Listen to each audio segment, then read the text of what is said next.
is going on? And welcome to, oops, actually, I want to make sure that this is live first and foremost.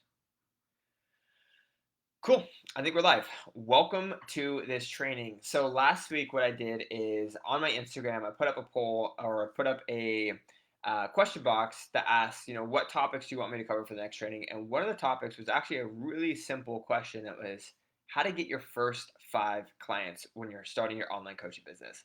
Now, I'm going to start from the very, very beginning because I feel like people they don't necessarily think of the first steps. And I'll just start with how I first got started, and I'll also tell you how I recommend my clients to get started. So, when I was first starting my coaching business, literally my first client was my uncle.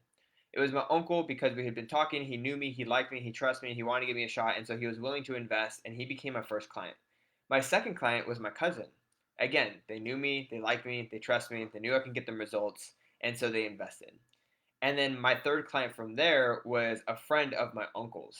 And a client from there was a friend from high school. And then from there, I just started building out and building out, building out until eventually random people were hitting me up. And so when I give you guys the training for this, essentially I'm going to break down like the exact places you should look to get your first 5 clients because I think so many people actually expect them to come out with a coaching offer or a coaching business and expect random people to come out from the ether and expect to be coaching people from all over the world right away. And you can definitely build up to that, but you have to build notoriety, you have to build a reputation, and you have to build like a really solid referral network in order for people from the ether to come out and work with you. The other thing too is you have to build like an insane amount of trust online, which we can definitely show you how to do with other trainings.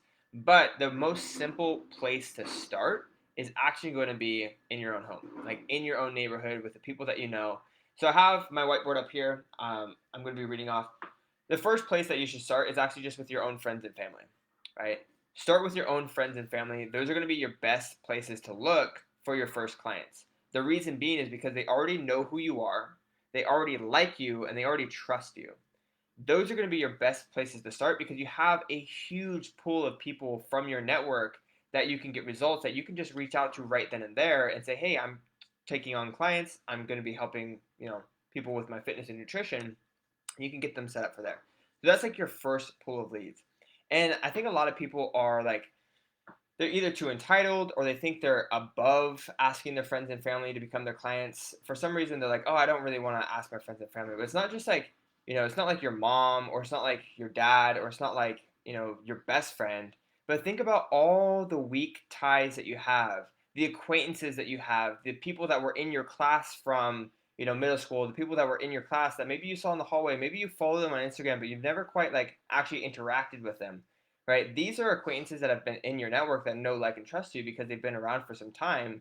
And if you've built a really solid audience and a really good offer, there's no reason why they wouldn't want to sign up. And if they don't, here's another thing that we deal with, work with as clients is like, if you can't sign a friend or family to become a client, or let's say that you can't find like an acquaintance from high school, if they don't trust and like you enough to sign up for coaching, then you probably need to focus more so on building trust and proof as a coach. Because if you can't sign someone who already know, likes, and trusts you, then you're going to have an even harder time signing someone who's a complete stranger online, right? So friends and family is always the first place to look to sign as your first client.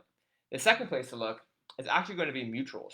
I call mutuals essentially like, when you go on Instagram or you go on Facebook and it says like you're following mutual people, like those are going to be really strong leads because you have a stronger connection with that mutual friend. They're just one step away from you rather than someone who's just completely online from Africa who doesn't have any clue who you are. But starting with mutuals actually gives you a stronger connection. So there's more like, trust, and um, no like and trust there.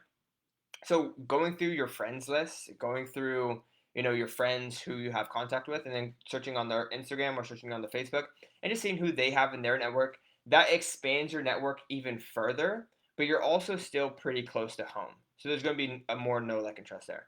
The third thing is referrals. So once you have, like, say, a couple clients from your friends and family, a couple clients from mutuals, you can ask them if there's anybody in their network that would be a potential client or would be a good fit for your program.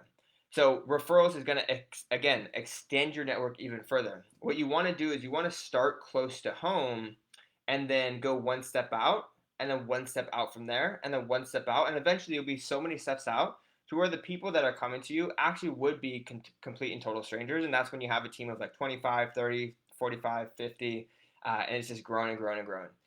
But from there, after referrals, that's when you get into like cold outreach. So cold outreach is essentially just reaching out to potential clients who you don't really know and you don't like have any connection with them, and you just see if there's any problem or challenge that you can help them overcome to get them to their goal. This is a technique that we use inside of PTBI that gets majority of our clients, and it works extremely well if you know how to do it. But with your first 5 clients, you don't have to go cold. I actually never recommend any of my clients to go cold until they absolutely need to. Right, starting close to home and then going towards with friends and family, then going towards mutuals, and then going for referrals, and then going to outreach. That's typically the process that you want to take when it comes to getting your first few rounds of clients. So, quick training for you guys. This was for people who are like really just in the very beginning. You're looking for your first 5 clients. How to get your first 5 clients? Start close to home, friends and family, mutuals, referrals, then outreach. Hope that helped, guys. Let me know in the comments down below if you have any other questions, and we'll dive into it in the next training. Peace.